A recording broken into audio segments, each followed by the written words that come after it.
টুলুর parking lot থেকে উদ্ধার DCR printing machine. এই প্রিন্টিং মেশিন দিয়ে নকল ডিসিআর ছাপানো হতো বলে অভিযোগ।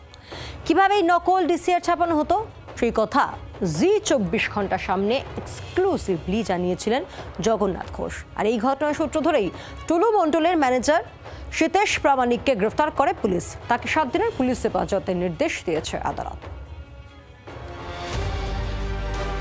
নকল ডিসিআর আর এই ডিসিআর জালিয়াতি করে রোজ অন্তত 3 কোটি টাকা পকেটে পুরত পাথর মাফিয়া টুলু মণ্ডল। অভিযোগ, বীরভূমের মোহাম্মদ বাজারে টুলু মণ্ডলের বিশাল পার্কিং লটে এই নকল ডিসিআর ছাপানো হতো বলে অভিযোগ। জি24 ক্যামেরার সামনে সেই দাবিও করেন টুলু মণ্ডলের ছাপাখানার প্রাক্তন কর্মী জগন্নাথ ঘোষ। ডিসিআর ছাপা হতো। হ্যাঁ, মানে এটা অরিজিনাল নয়, এটা আপনারা টুলু মণ্ডলের প্রেসে ছাপিয়ে না ছাপানো হতো। মাসে 5,000, 10,000, 20,000 আমার এখানে নাম্বারিং করা, এই বাইন্ডিং করা।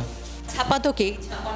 ছাপা বাইরের লোক ছিল, মেশিনম্যান ছিল সব। আমাদের প্রেসে 5 জন ছিল। জি24 সেই খবরের জেরে জগন্নাথ ঘোষকে সঙ্গে করে পুলিশ ফের একবার তল্লাশি চালায় টুলু মণ্ডলের পার্কিং লটে। সেখানে মজুত রাখা গাদা গাদা সিমেন্টের বস্তার পেছন থেকে উদ্ধার হয় ডিসিআর ছাপানোর মেশিন।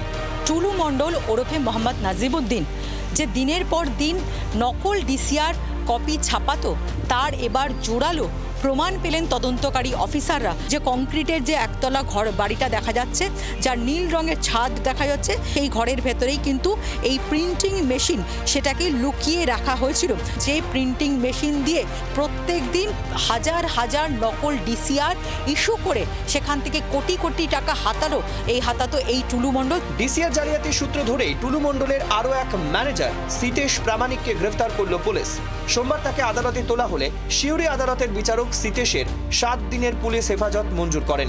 7 দিনের বেশি আলো হলো আমরা চেয়েছিলাম, এবং এই ভদ্রলোক সেই ভদ্রলোক যিনি আমাদের সামনে, ইনি এবং আগে যিনি অ্যারেস্ট হয়েছিলেন, এরা দুজনে মিলে আমাদেরকে ইনপুট বা লিড দিলেন, যেখান থেকে আমাদের ওই ছাপাখানার মেশিনের সমস্ত কিছু সিজার হলো, যে চালান টালানগুলো ইত্যাদি ইস্যু করা হতো।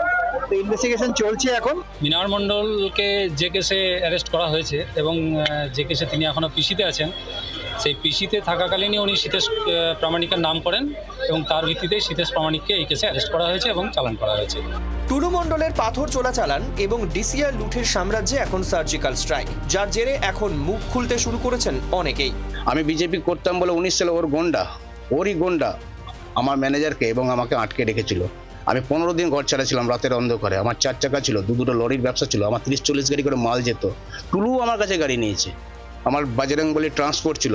ক্যান্সারটা ছড়িয়ে গেছে, এর কিন্তু অনেক সময় লেগে যাবে। পাথর ব্যবসাটা পুরো শেষের মুখে আছে। থেকে বড় ব্যাপার হচ্ছে প্রশাসন লেভেলে যারা দাঁড় করিয়েছে তাদের কাছ থেকে একবার জানতে চান না। বিজেপি সরকার ক্ষমতায় এসেই বীরভূমের পাথর খাদানের ডিসিআর কারচুপি ভাঙতে তৎপর হয়। যেখানে বছরে পাথর খাদানের ডিসিআর বাবদ আয় হতো 60 কোটি টাকা, সেখানে এখন মাসে ডিসিআর আদায়ে সরকারের কোষাগারে প্রায় 100 কোটি টাকার রাজস্ব জমা পড়ছে। পিয়ালি মিত্র এবং প্রসেনজিৎ মালাকারের রিপোর্ট, জি24 বাংলার আওয়াজ, বাঙালির আবেগ, জি24 ঘন্টা।